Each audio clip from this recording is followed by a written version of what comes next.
किसान भाइयों, आज हम यहाँ पर ग्राम नगला डल्लू में आए हुए हैं अनिल कुशवाहा के खेत पर। हम यहाँ पर अगैती गोभी की नर्सरी के बारे में चर्चा करने वाले हैं। हम अपने किसान भाई से जानेंगे कि अगैती गोभी की नर्सरी हम कैसे डालें और सफलतापूर्वक हम कैसे यहाँ पर गोभी की नर्सरी तैयार कर सकते हैं।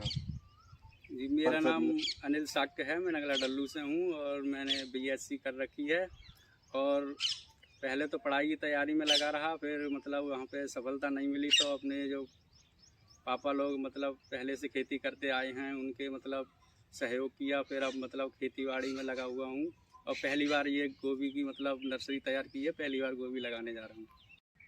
हेलो दोस्तों, नमस्कार। मैं हूँ देवेंद्र सिंह। आप देख रहे हैं डीएम एग्रीकल्चर यूट्यूब चैनल। आज हम यहाँ पर अनिल जी कुशवाहा के यहाँ पर खेत पर आए हुए हैं और हम यहाँ पर बात करेंगे फूल गोभी की अगैती नर्सरी के बारे में। यहाँ पर हम गोभी की संपूर्ण जानकारी A to Z जानकारी आपको देने वाले हैं। गोभी की नर्सरी लगाई है, इसका समय क्या है उचित? समय ये गोभी जो नर्सरी लगाई हुई है इसका मतलब अप्रैल से मई जून तक, जून लास्ट तक मतलब इसकी नर्सरी तैयार कर सकते हैं। फिर दूसरी वैरायटी आ जाती हैं, उनकी नर्सरी मतलब जुलाई के आसपास या जून में डाल सकते हैं। और खेत की तैयारी किस तरह खेत करें? की तैयारी मतलब जैसे अगर आपको डीएपी डालनी है तो लगभग 10 या 15 दिन पहले डीएपी डाल के फिर उसकी जुताई कर दें। अगर नहीं डाल पाए हैं तो जैसे तुरंत पॉट डालनी है तो उसमें ह्यूमिक है, जाइम है और जो फंगीसाइड वगैरह है वो मिट्टी में अच्छी तरीक़े से मिला के फिर रोटावेटर चला के फिर उसके बाद बेड बनाए अच्छे से, उनकी पानी छिड़क के नन्ही मिट्टी करके मतलब छोटी मिट्टी करके कुटाई करके बेड अच्छी तरीक़े से बनाए जिससे पानी लगाने पर वो कटे ना। किसान भाइयों, हम गोभी की खेती करते हैं तो हमें वैरायटी के चयन में बहुत भी महत्वपूर्ण ध्यान रखना चाहिए। यहाँ पर पहली बात आती है कि वैरायटी का हम सिलेक्शन कैसे करें। फूल गोभी की खेती में वैरायटी का बहुत ही अधिक महत्वपूर्ण कार्य है। अगर हम अच्छी वैरायटी का चयन करेंगे तो हमारी पूरी फसल अच्छी होगी। अगर हमारी वैरायटी अच्छी नहीं होगी तो उत्पादन में गिरावट होगी। आइए हम किसान भाई से जानते हैं कि यहाँ पर उन्होंने किस वैरायटी का सिलेक्शन किया है। जी, मैंने तो अभी मतलब ये एडवांटा की सुपर सीग्रा की नर्सरी लगाई हुई है। मैंने कई जगह से जानकारी ली तो कुछ लोगों ने सिजेंटा की 6099 और वो CFL 1522 बताई थी, वो भी अच्छी वैरायटी हैं, मगर ज़्यादातर लोगों ने इसका सुझाव दिया था मतलब सुपर सीग्रा का। किसान भाइयों, हम यहाँ पर अपने किसान भाई से जानना चाहेंगे कि बेड की दूरी और पौधे से पौधे की दूरी इन्होंने कितनी रखी है और कैसे बेड तैयार किए हैं। ये बेड मतलब कि बेड की तो अपनी मतलब सुविधा अनुसार बेड बना सकते हैं, जैसे आपको सुविधा लगे।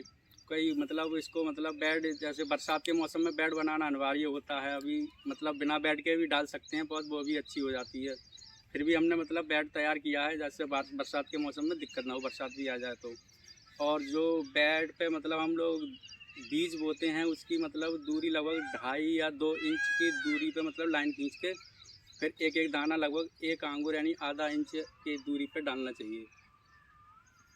इससे पौध को मतलब सही रहे, मतलब ज़्यादा घनी पौध भी सही नहीं होती है, लंबी हो बेड जाती है। की लंबाई और चौड़ाई लगभग बेड की लंबाई मतलब चौड़ाई लगभग 3 साढ़े 3 फीट रखनी चाहिए और लंबाई तो अपनी सुविधा के हिसाब से कम ज़्यादा कर सकते हैं। चौड़ाई का किसान भाई विशेष ध्यान रखें क्योंकि उसे नराई गुड़ाई करने में दिक्कत होगी। अगर दोनों तरफ से उसमें हाथ आ जाता है तो ठीक रहेंगे, उस पर हमें बैठकर नराई गुड़ाई ना करनी पड़े। किसान भाइयों, अब यहाँ पर हम अपने किसान भाई से बात कर लेते हैं कि 1 एकड़ में बीज की मात्रा कितनी लगेगी और उसके लिए नर्सरी के लिए उसका क्षेत्रफल कितना लगेगा, जगह कितनी रखनी चाहिए हमें। जी, जैसे 1 एकड़ के लिए आप नर्सरी तैयार कर रहे हैं तो इसके लिए 600 से 650 वर्ग फीट की मतलब जगह की आवश्यकता होती है। और 1 बीघे के यानी 1 एकड़ के हिसाब से आपको 15 से 18 पैकेट की पॉट डालनी चाहिए मतलब। हाँ, जमाव के ऊपर है। जमाव जैसे किसी में मतलब कम होता है, ज़्यादा होता है तो मतलब वैसे तो 3 मौसम में डालिए। सर्दियों के मौसम में तो 3 पैकेट पर्याप्त हो जाते हैं 1 बीघे के लिए। अगर आप गर्मी के मौसम में डाल रहे हैं तो 3 से 4 पैकेट मतलब बीघे के हिसाब से डालनी चाहिए। किसान भाइयों, हम यहाँ पर बताना चाहेंगे, ये 1 पैकेट की जो बात हो रही है ये 10 ग्राम का 1 पैकेट है। यहाँ पर हम 10 ग्राम प्रति पैकेट के हिसाब से बात कर रहे हैं। भाइयों, हम यहाँ पर देख रहे हैं ये स्ट्रक्चर झोपड़ी की तरह खड़ा किया हुआ है और पीछे ग्रीन नेट भी लगा हुआ है। हम जानना चाहेंगे कि इसका क्या कारण है ये लगाने का। इसका कारण है मतलब कि जैसे धूप से बचाव होता है और बरसात वगैरह हो जाए उससे बचाव होता है।